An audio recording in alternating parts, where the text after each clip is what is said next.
Now, this show happens because of Cornerstone Business Solutions.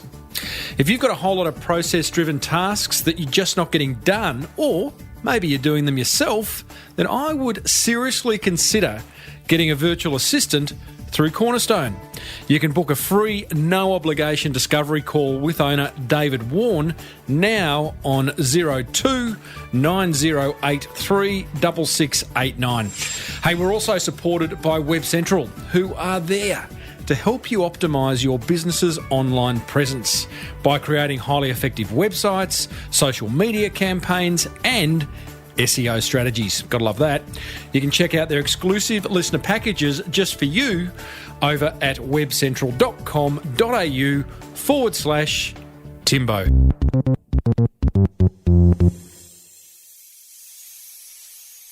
Today's guest is an ex-SAS soldier turned award-winning business owner. Once he jumped out of a plane only to find his parachute wouldn't, in fact, didn't open. Well, he survived, and now he's turned that into a business lesson we can all benefit from. Well, I said, welcome to a small business marketing show, where successful small business owners share their souls to take your marketing straight to the lead. Now, here's your host, Mr. Timbo Reid.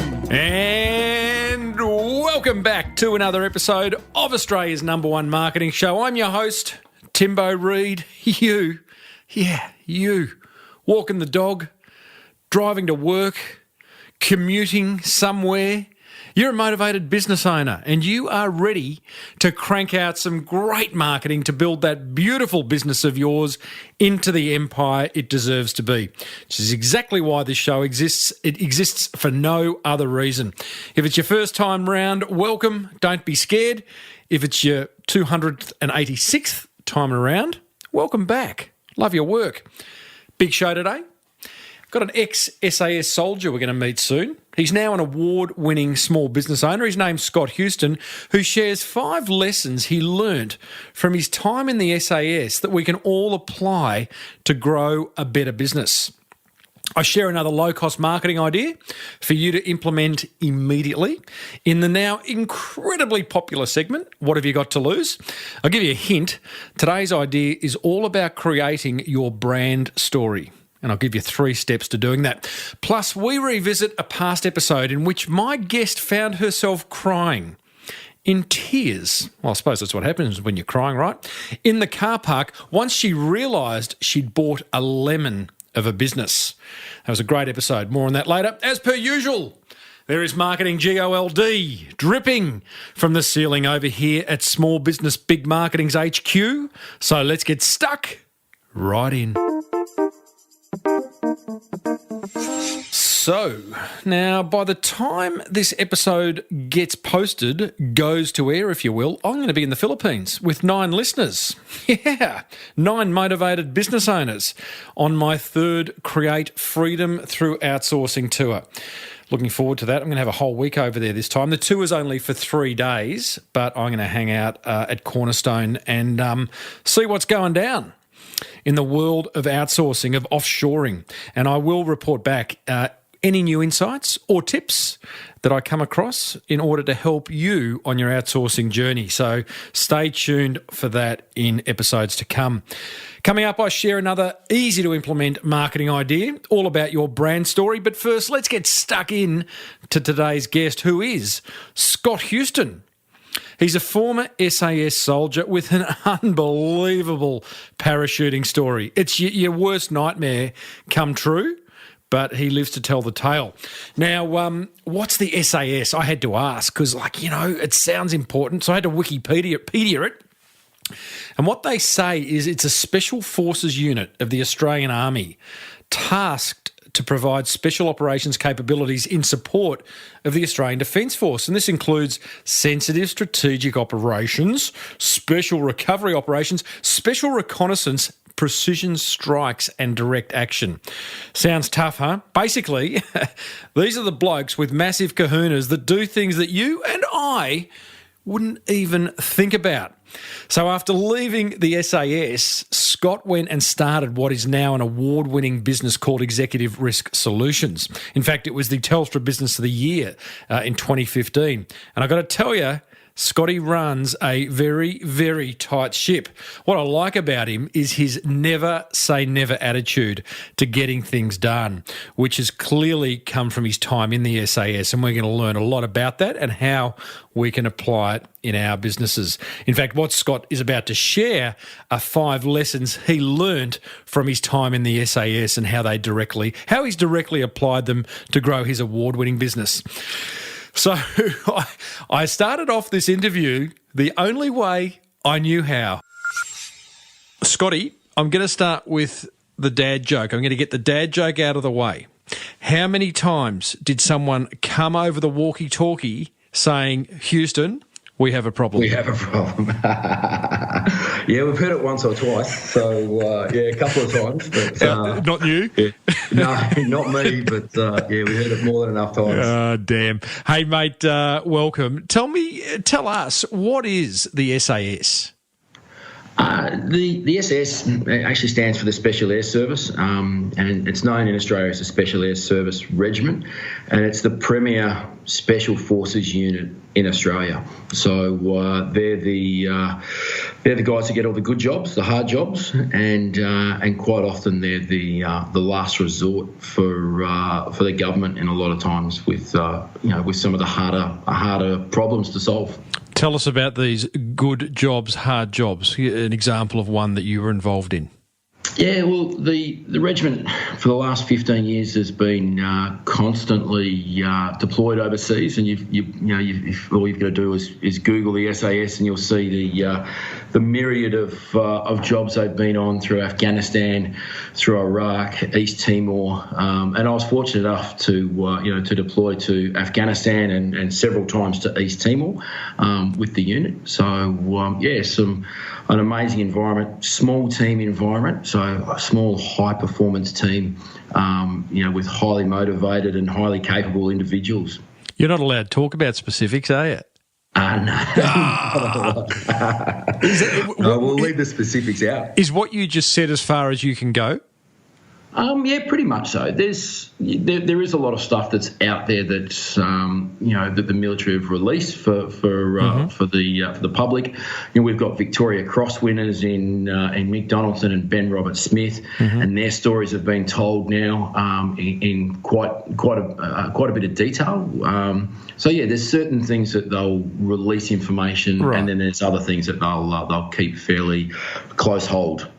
You go in behind enemy lines with the intention of not attacking, but rescuing?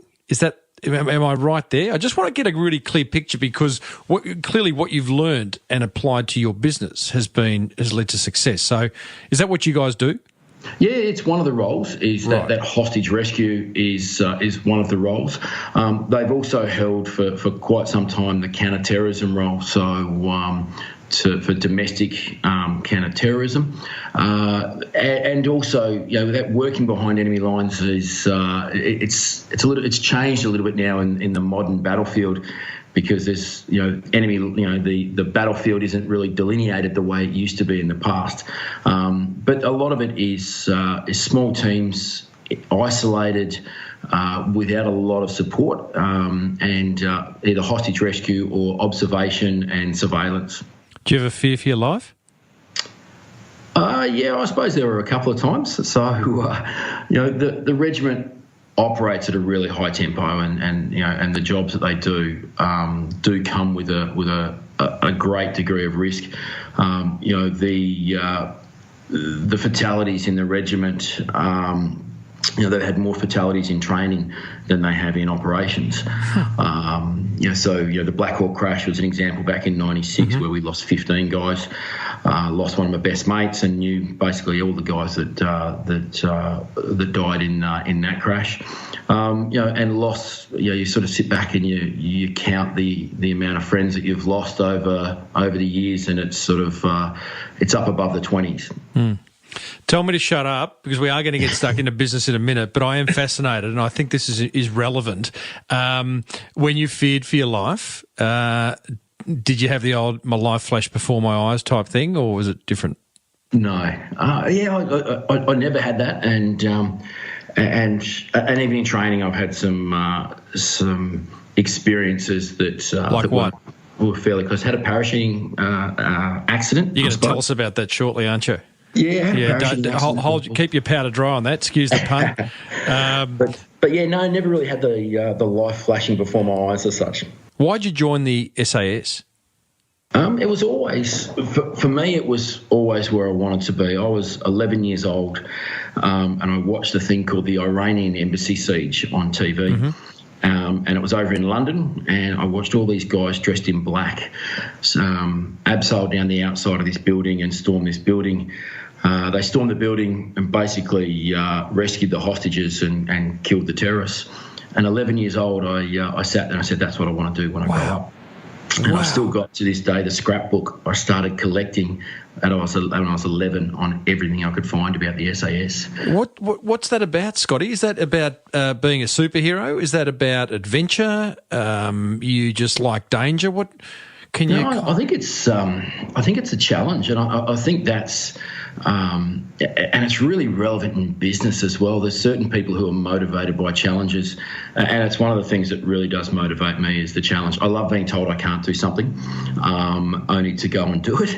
But yeah, it's motivated by challenge, and that's that's me sort of thing, through and through. But and I think even with staff members and everything else, with our staff that we have here at ERS.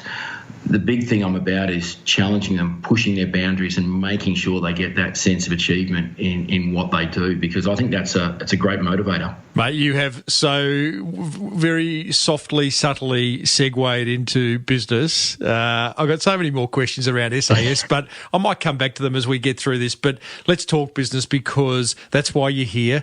And what you have done, what you've learnt in the SAS has allowed you to build Executive Risk Solutions, which is the business that you now run, a highly awarded business, a wonderfully successful business. Explain what's the elevator pitch for Executive Risk Solutions?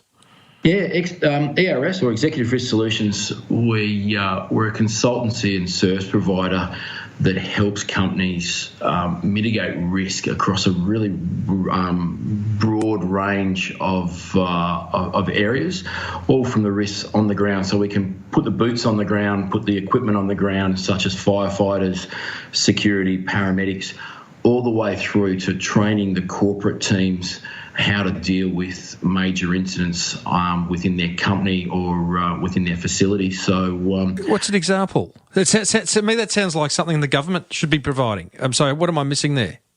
Yeah, no, this is basically for private industry. We'll help mining companies. We help and prepare a lot of the resource companies to deal with major accidents on their sites, fatalities on their sites. So we help them deal with the next of kin, how to deal with the media, how to focus on business continuity and get back up and running. So, for example, right now, Dreamworld are under the pump because of the tragic accident that happened there last week. Is that something that you could have potentially got involved in? Exactly, yeah, and that's exactly the sort of stuff that we do on the consultancy side. So, with, for example, Dreamworld, take them for an example. We would have helped prepare their team, so trained their team to be ready for an incident like that or how to respond. I'm not sure of Dreamworld's crisis management capability or what they had in place. But yeah, that's the sort of thing we do. So you would have gone in there years ago and said, fellas, at some point you're going to be hit by a crisis like all large companies do with lots of staff and lots of moving parts. This is what you should do, right? You preempt things. Put the procedures Right. in place, and then actually train the staff. Okay. Train the staff, because what the dream worlds, the management are going through now, if they haven't been trained, and hopefully they have prior to this, I really feel for them. It's a really difficult thing to go through if you've never been trained, and all of a sudden to deal with that. It's hard enough with training, but without training, it's your chances of being successful in your crisis management are really, really pushed. So starting Executive Risk Solutions, Scotty, was it just an obvious extension to being an SAS soldier? It was like, okay, I want to start my own business now. My skill set is to help people in the most extreme of situations. That's a business. Is that kind of the thinking process? Yeah, pretty much so. And within the military, we deal very well with that crisis, with the unexpected. That's the environment that we work in. So that ability to think on your feet and is something that it sort of comes natural. Doesn't come natural, but within the military, it's what we've trained and what we've done for year after year. So it's just that natural step for us, that adaptation, and then taking that into business and using our lessons learned in the military to apply that in crisis management to assist companies. So does that mean you just employ soldiers? No. We've got about 107 staff, I think, at the moment. 107, 108 staff, and probably 50% of them are ex-ADF, so Australian Defence Force. And we've literally just started only 6 weeks ago a separate arm of ERS recruitment, which is just doing recruitment of ex-Defence Force, so non-traditional recruitment. So we're a big believer in trying to find the Army, Air Force, Navy personnel jobs in after their service. So we've done that. So we're a big supporter of ADF, but it's not all defence personnel.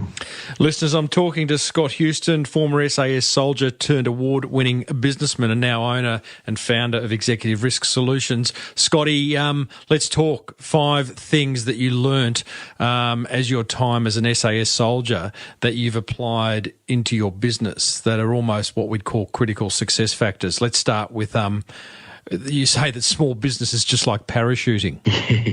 Yeah, definitely. It was back in mid-1998, I was standing on the back ramp of a C-130's Hercules aircraft, and it was flying about 1,000 feet over the Indian Ocean. I was a water operator in E-Troop, 2 Squadron of the Special Air Service Regiment, and a week of parachuting was sort of culminating in our final exercise of what we call a parachute load follow jump off the coast. And a parachute load follow, or a PLF, is where we jump out with our boats all bundled up, land in the water, prepare our boats, and then go off and do our task.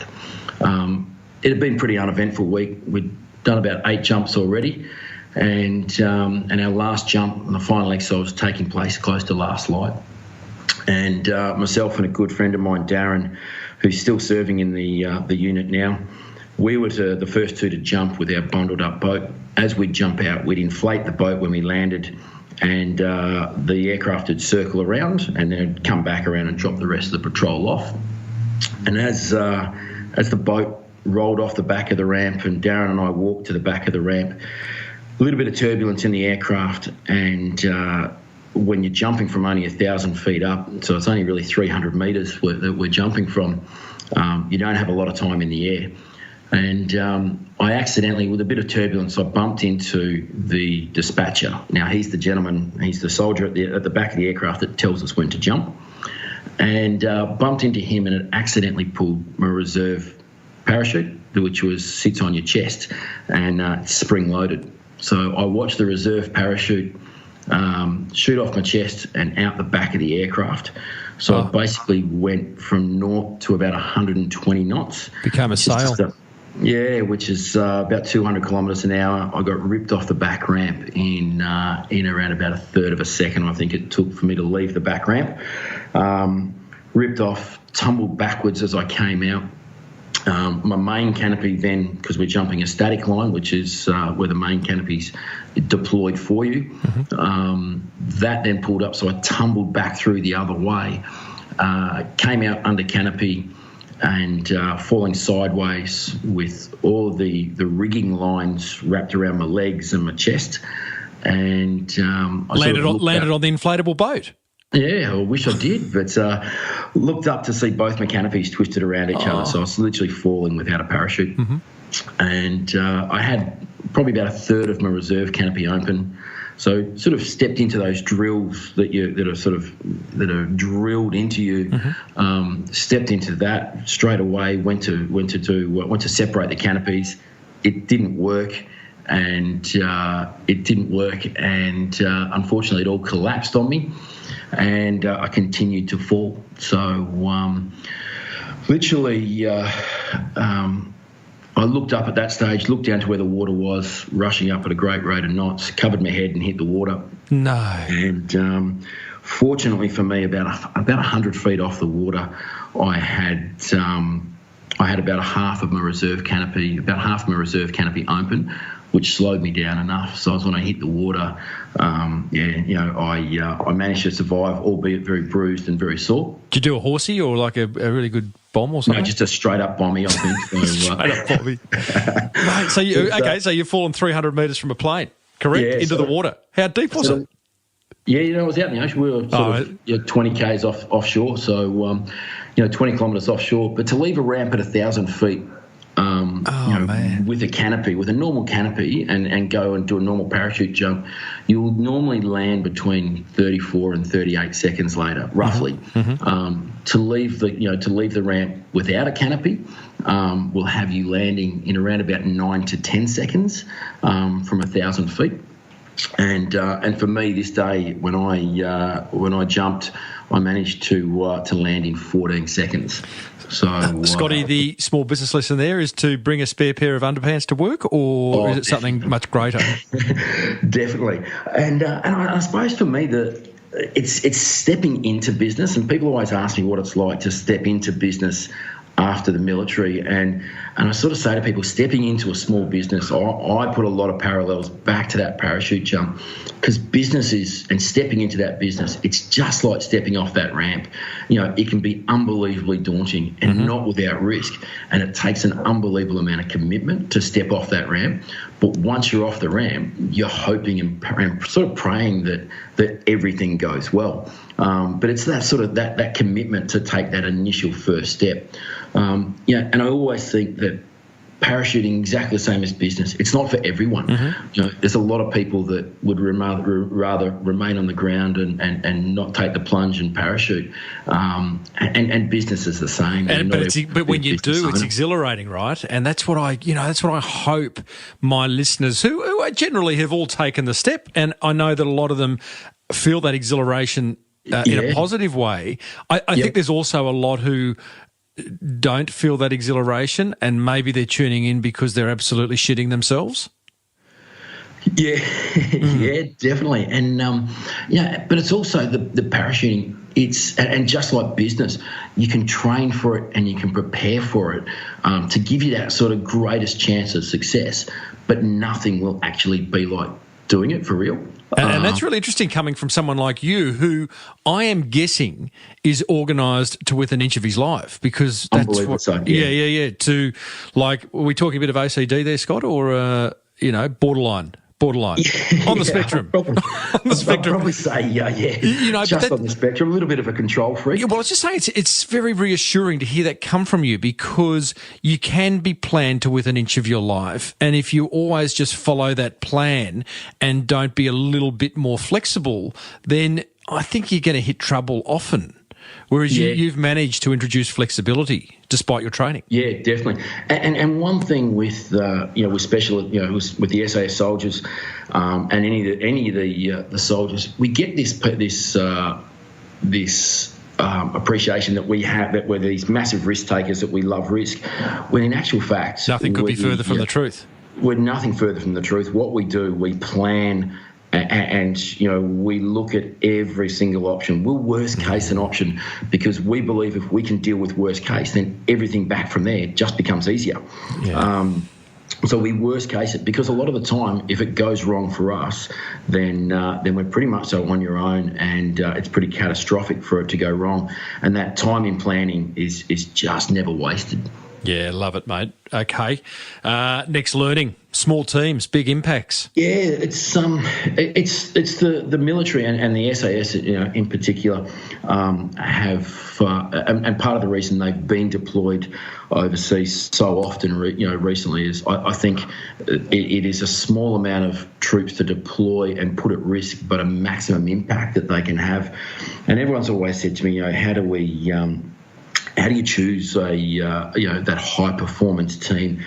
And we have basically, I think, the three rules are selection, education, and empowerment.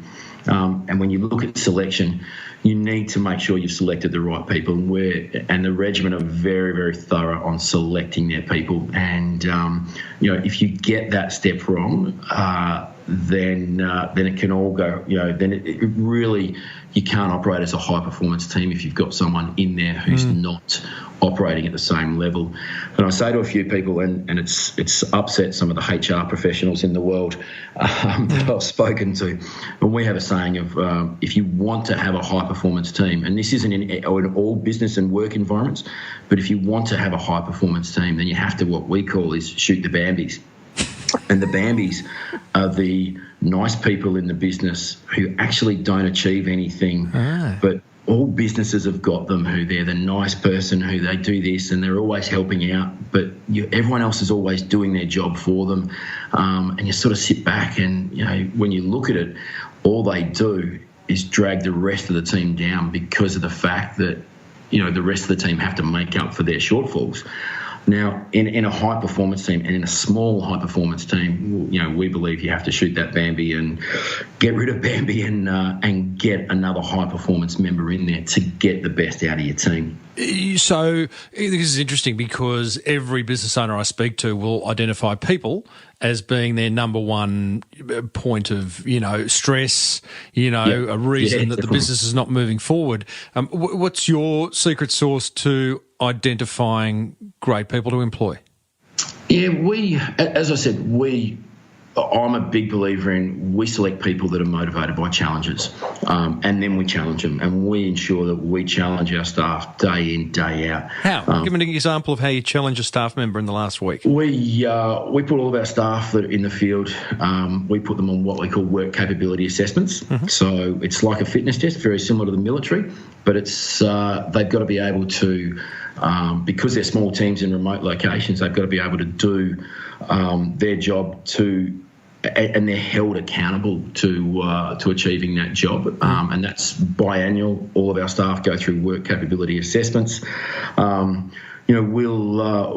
We give our staff a lot more ability, I suppose, to chase some of the bigger contracts and run those contracts themselves. So, do you flick the odd staff member a grenade every now and then? I use that in a kind of metaphorical way, but catch this champ and see what you do with it. Yeah, we do. We focus a lot on our future projects, and we force is probably the wrong word. We really get everyone thinking about the future and what the next big thing is, and our future projects really, they have, all of our business unit managers have to deliver on some KPIs on innovation and future projects, and identifying those future projects for us and diversifying what we do. We recently just went for a major government tender, which cost us in excess of $300,000 to put the proposal in, which is a lot of money for a small business. To put the proposal in? Yeah, just to submit the proposal. Wow. Just on that, because, again, lots of businesses submit for tenders. Did you see any of that? Did the government kind of subsidise that, or did they suggest that that's what you're going to need to spend to submit this tender? That's a lot of dough. Yeah, that's a lot. And we were the only Australian company in the tender process, and by far the smallest company in the process.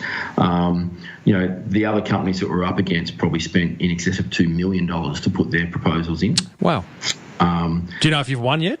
No, we were unsuccessful. So we've got our feedback coming up, which is a bit of a shame. But, but it's a big learning curve. And what was the big lesson? Well, just in the way we constructed the tender, the way we went about. We'd never put a tender, together, of that size before. 18. I think it's about 18 or 1900 pages in the tender. 4 months of work.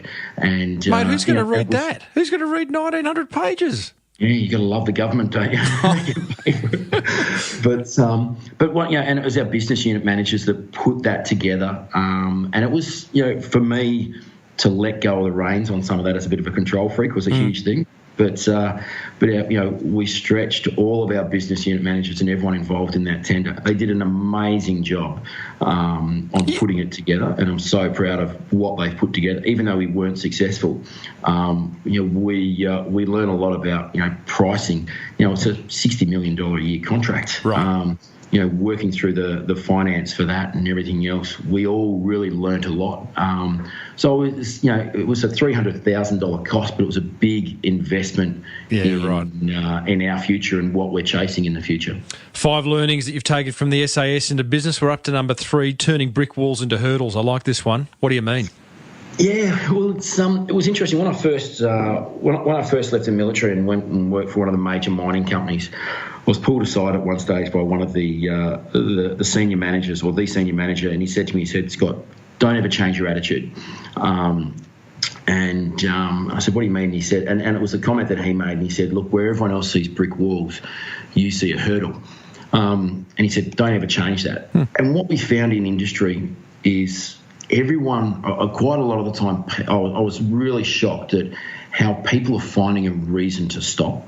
And it's, the smallest reason. It's like, I'm not sure if they don't want the extra responsibility or don't want the chance of failing. But I was always confronted with, no, we can't do that because of, A, B or C. And I'd go, well, no, we can get around that and we can work around that. So, so let's keep going. And it's that improvised, that military, basically that military saying that all the soldiers would have heard before is improvise, adapt, overcome. Mm-hmm. And it's big. Within the SAS, there is no one else to give it to. So if we get presented with a problem within the Special Air Service Regiment and they say, can you guys go away and do this? We'll say yes. We'll walk away, look at it and work out how to do it. So it's a classic example of you create the problem by saying yes and then worry about how you do it afterwards. So what do you say to the small business owner listening who every day is confronted by some brick wall that, as small business owners, it's our business, it's our future. So I would argue that many of us look for the hurdle, but sometimes you just give up. What do you say to those people? Yeah, it's a challenge, and I go through that stress as well, and we've it's been a hard year for a lot of businesses the last 12 months. We've along with the tender, we've diversified in a few other areas, and we've spent probably close to $1 million this year in diversifying, looking for other options.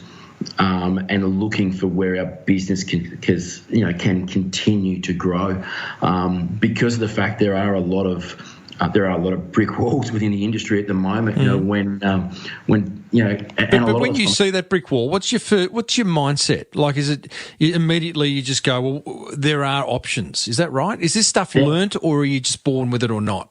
There has to be options, and I think the best way to look at it. From my point of view, in a business, when those brick walls are put up by a client, we try and put ourselves on the client side of the desk and look at the solution from them.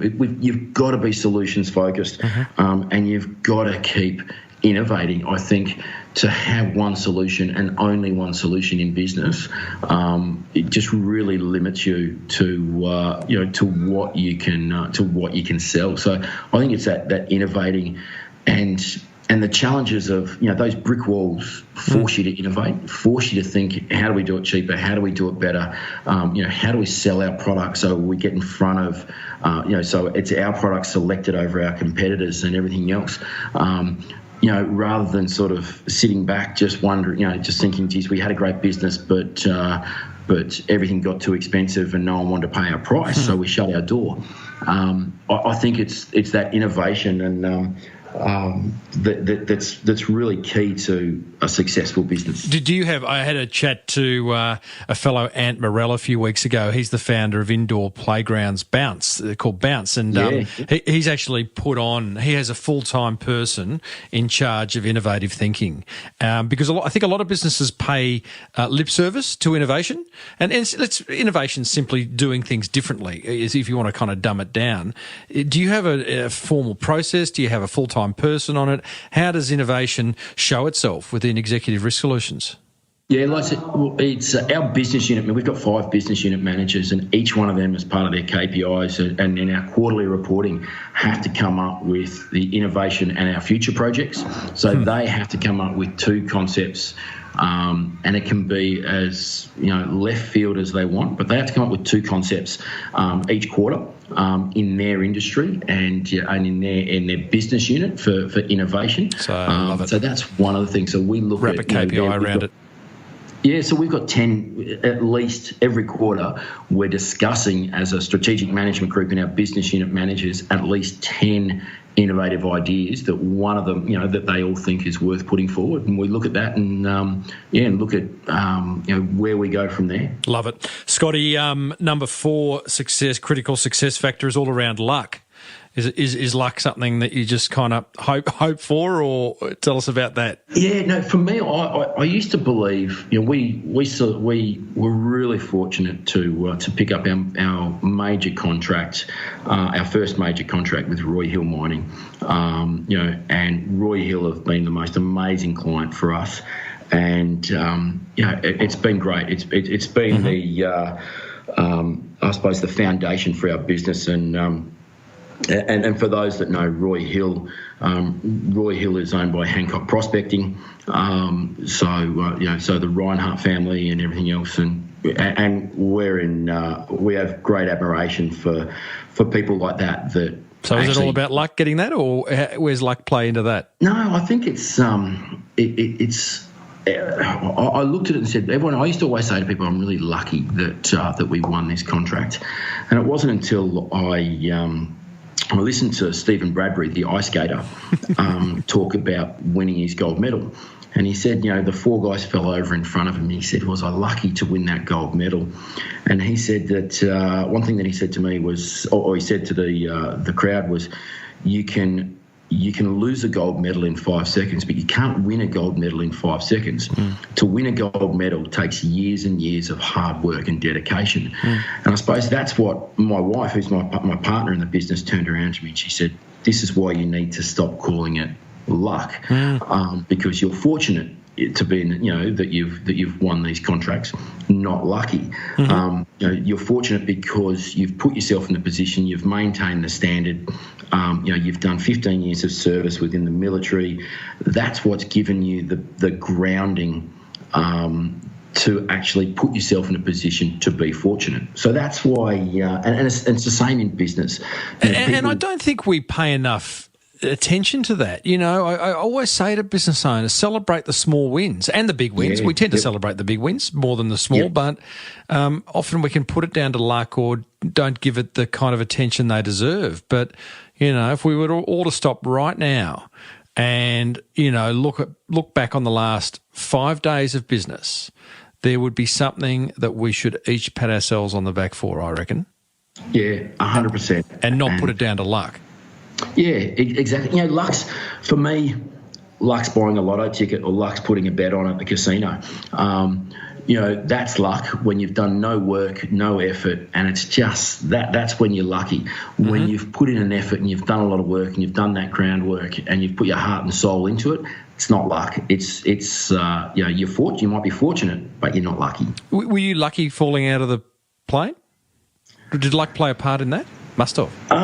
Yeah, to a degree. I suppose I was lucky that it went wrong on a water jump. If it was a jump onto land, I probably, the safety officers that were there basically said, look, there's no way you would have walked away from that if it was a land jump. No. So maybe a little bit of luck in there. Now, number 5, Scott, the value of people. Yeah, exactly. And this is one of the military things that really sort of resonates with me. And I don't know if you've ever listened to one of the TED talkers, a guy called Simon Sinek. Yep.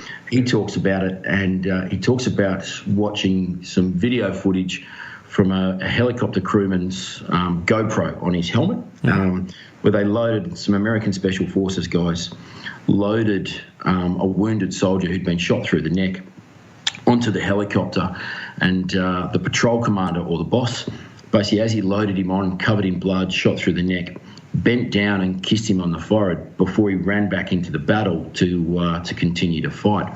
And Simon Sinek sort of says then, he goes, where do we find bosses and leaders that actually care this much about their people? Where are these people, and are they just in the military? And why is it? And he sort of says in his talk, are they better people? And he comes to the conclusion, it's not the better people, it's the environment that they're in, and it's that. Yeah, and it's being able to rely on the people that are side by side with you, and knowing that that you're all achieving something together. And a huge one in for me is, and Simon says it in his talk, and the value of people is that in the military we reward people with medals for the people who are prepared to sacrifice themselves for the greater good of others. But in business, quite often we reward those who are willing to sacrifice others for the greater good of the company or the greater good of themselves. And you've sort of got to question sometimes just how wrong we have it sometimes. Yeah. So true.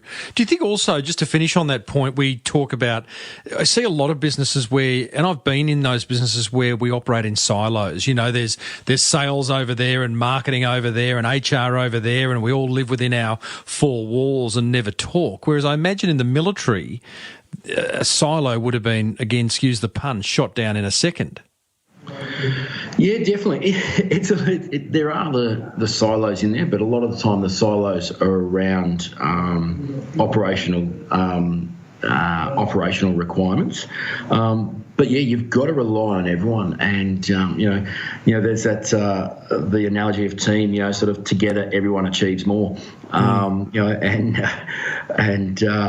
we're a big believer in that. You can't really achieve just as an individual, and you've got to, I think, finding a way to join all of those teams together and get them on that common purpose and that common goal is really powerful. Yeah. Totally. And there'd be a lot of business owners, again, we're all control freaks, us business owners, and that ability to delegate, the ability to outsource, the ability to sort of say, you know what, I can't do it all. I should focus on what I'm good at, can only lead to a better business. Hey, Scotty, love those 5 critical success factors, mate. I've got 5 quickie questions for you. You ready? Sure, no problem. They're very bizarre, mate. I haven't done this before. Just testing it. Number 1. Okay. What's your worst habit you'd love to get rid of? The worst habit, checking my mobile phone as soon as I wake up or before I go to bed at night. Oh, mate, rookie. It's when you own your own business. Oh, I know, you're tied into every single thing it does. Man, there's so much research on why you shouldn't do that. How's your sleep then? My sleep is horrendously bad. So, wow. Surprise. Number 2, what are your showers like? What are my showers like? I've got a huge, big, double-headed shower with a beautiful view over the river. Mate, you would have a routine, again, within an inch of its life, correct? Exactly. So, yeah. Do you condition each time, or just you just go quick shampoo? Be no conditioner when you're out. Massage. I've got short hair, so it's always just quick shampoo.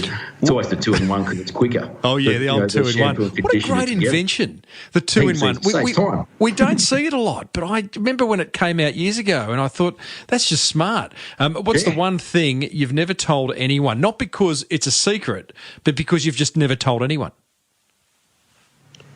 But when I started my business, I was so far out of my depth, it wasn't funny. Good on you, mate. Hey, I like that, because I reckon, being an ex-SAS guy, you will have to be the tough guy. People say, Scotty, that's Scotty. He's a soldier. But beautiful, you're out of your depth. Thank you for admitting Massively. that. Yeah. What's your favourite article of clothing and why? R.M. Williams boots. You love the boots, do you? they're our standard dress of the day for all of our guys in the office. So the R.M. Williams boots. So yeah, definitely. They go forever. And finally, what's the one thing you believe that almost no one else does? Freo will win a flag. Freo for overseas listeners. It's a very average football team in Western Australia. Hey, Scotty, interesting, mate. I never had an insight into the military and in particular such an experienced unit as the SAS. So thanks for taking us behind the lines. I'll finish with that pun, and all the best for the future. No, thanks very much, Tim, and thanks for your time. And hopefully, someone gets a bit out of it and likes the story. Well, there you go, team. Scott Houston of Executive Risk Solutions. I do enjoy asking those 5 random questions at the end. They're proving to be quite revealing. We see another side of our guests. I've only done them for the last couple of episodes, but I think I will continue them. Do you like them? Love to know. Hey, coming up, I share my top 3 attention grabbers from that fireside chat with Scott. But first, here's a word from 2 businesses that want to build that beautiful business of yours into the empire it deserves to be. Support for this show comes from WebCentral, who know exactly what Google want. Verity Ma, their Chief Marketing Officer, spells out how to please the world's biggest search engine. Every time Google comes back to your website and crawls it, they need to see that your website has been changed, updated with fresh content and new imagery. For example, say if you're a restaurant, you want to update your menu every week and provide some specials that are on your website, give some customer testimonials. Now that fresh new content is what Google's looking for. So if you just build your website and leave it for 4 years, which let's be honest is very common in the Australian market, then you're not actually optimizing your website for your visitors or for your search engines like Google. WebCentral, building and managing beautifully effective business websites that make the big G very happy. Check out webcentral.com.au/Timbo for exclusive listener offers. Support for this show comes from Cornerstone Business Solutions, an Aussie-owned, family-run outsourcing business based in the Philippines, who can reduce your running costs by up to 90%. I asked founder David Warren to share one killer tip that would ensure any business owner's journey into the world of outsourcing was a successful one. The secret is building a small team. And you don't have to have a big team. 2-people team to get started. And then once you've got a small team on the ground in a structured environment, so that small team helps in regards to HR, payroll, IT. Once you've got that small team on the ground and you learn how to make that team productive, then you've got an ability to scale wherever you want to go. Cornerstone Business Solutions, where teams mean business. You can book a chat with David today at cornerstonebusinesssolutions.com.au/consultation. Righto, my top 3 attention grabbers from our time, I should say, with Scott. Number 1, jump and enjoy the ride. I like that attitude. You could apply this mindset to your marketing. Have some fun with it. Try new things. That's what the new segment of this show is all about. What have you got to lose? Where I share a marketing idea that you can implement immediately that you might not have thought of. So have some fun, jump and enjoy the ride with your marketing. Attention grabber number 2, shoot the Bambis. Now, it sounds like soldier talk, right? Whilst it might sound a little bit harsh to some, and hello to all you animal activists out there, I think the key point is to move those employees that are getting in the way of growing your business. And that may mean simply giving them different responsibilities, not necessarily getting rid of them altogether. And attention grabber number 3, I loved how Scott revealed that when he launched his business in those early days, he felt out of his depth. Jeez, how reassuring is that to hear when G.I. Joe is out of his depth, hey? Makes us mere mortals feel a little bit more normal, right? Well, they're the three things that grabbed my attention. I'd love to know what grabbed yours. The show notes have been quite active. The episode with Michael Gerber a couple of weeks ago, in particular, getting some great feedback. So I'd love to hear your feedback on this episode. Head over to smallbusinessbigmarketing.com/340 and you will have the opportunity to tell me what had grabbed your attention in this episode. Have you got to lose? Alrighty, it's time for me to share one simple yet effective marketing idea that you can implement immediately, today, if not tomorrow, but no later, in the next 24 hours. An idea that's not going to cost you a fortune, if anything. Today's idea is free, got to love that, and that might just generate you more awareness, more inquiry, and ultimately more sales. Hey, we all want a bit of that. Today's idea is to tell your brand story. Now, who doesn't love a good story? You know, in business, telling a good story can lead a potential customer to pick you over one of your competitors. Why? Because it emotionally engages them. That's what stories do. As a business owner, it's important that you take the time to develop a compelling brand story that you can share. It's an essential and really essential part of building your reputation and helping people understand why you do what you do and how your business came to be. Don't think people won't be interested in it, team. Done well, they will, and it will pull them in like a moth to a flame. Telling your brand story is also a great way to build trust and remind people that at the end of the day, your business is managed and run by real human beings. Hey, it's a wacky concept. You know, I'm astounded at how many businesses, especially in the service industry, don't do this. Don't create that emotion. People buy from people, team. Here's a great example from the Four Frogs Creperie in Mosman, Sydney. This is their brand story, which they have on the wall, on their website, on their menus. It reads as follows, and I quote, "We are four Frenchmen who came to Australia and loved it. We found beautiful beaches, a perfect climate, and wonderful people. The one thing we couldn't find, excellent crepes. In France, we love our crepes. Sweet for dessert and savoury, we call them galettes, for a delicious meal with a glass of cider or wine and some good company. They're always made to order and are natural, fresh and delicious. Australia, you gave us so much, we give you our delicious crepes." Unquote. There's a bad French accent at the end, eh? Lucky I didn't do it for the whole story, but that's a great example of a brand story right there. So here's my 3-step process for creating your brand story. Number 1, spend an afternoon thinking about what led you to starting your business, who was there to help you, and how you felt. Jot down a few pages of notes and create an initial outline. Step 2, decide how you want to tell your brand story. Some business owners choose to create a visual timeline that illustrates how the business came to be. Others like to tell their brand story on video or with a combination of words and photos, a bit like a blog post. Write the first draft and gather any supporting materials you'd like to include, like quotes from others, old photos and footage, old logos, etc., etc. And then step 3 in creating your brand story is to publish it on your website.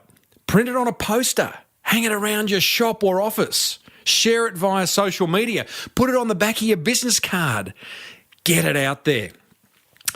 Now, as always, there'll be links in the show notes for the resources I mentioned here. Plus, I'm going to include a couple of brand stories done on video in a blog post over at smallbusinessbigmarketing.com/340. They're absolutely brilliant, so I encourage you to have a look at them. Now, if you'd like help implementing any of the ideas I share in this segment, go ahead and join the Small Business Big Marketing Club, where I'll personally support you on your marketing journey. So, what do you got to lose?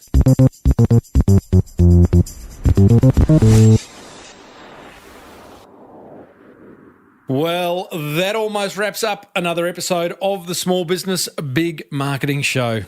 Next week, you and I, we're going to meet Stephen Byron, whose family decided to buy a very rundown Canberra airport a few years ago, spend a lazy $2 billion on it, and turn it into a world-class airport, which they've done. What's interesting is all the little 1%ers they included in the new design that make it insanely consumer-friendly. We can learn so much from this chat with Stephen. Hey, a while back, I chatted with Karen Justice, owner of the highly successful Just for Pets franchise. But it wasn't always that way. Here she is talking about the moment she realised she'd bought a lemon.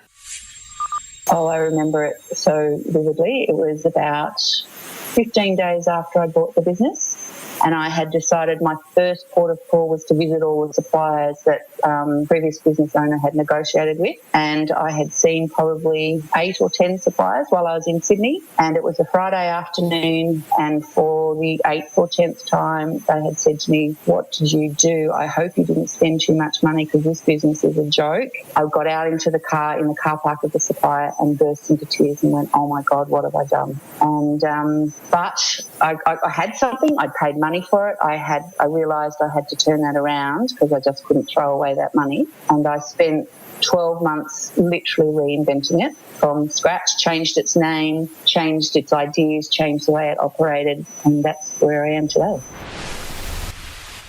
Oh, that was such an inspiring story. She absolutely turned that business around, and she tells exactly how she did it. You can hear that interview plus hundreds more over at smallbusinessbigmarketing.com, or I would love you to hit pause right now and subscribe free on iTunes if you haven't done that already. Hey, be sure to check out Cornerstone Business Solutions if the idea of a virtual assistant excites the hell out of you. You'll find them over at cornerstonebusinesssolutions.com.au, and you can book a free discovery call with owner David Warren to find out how they can help you.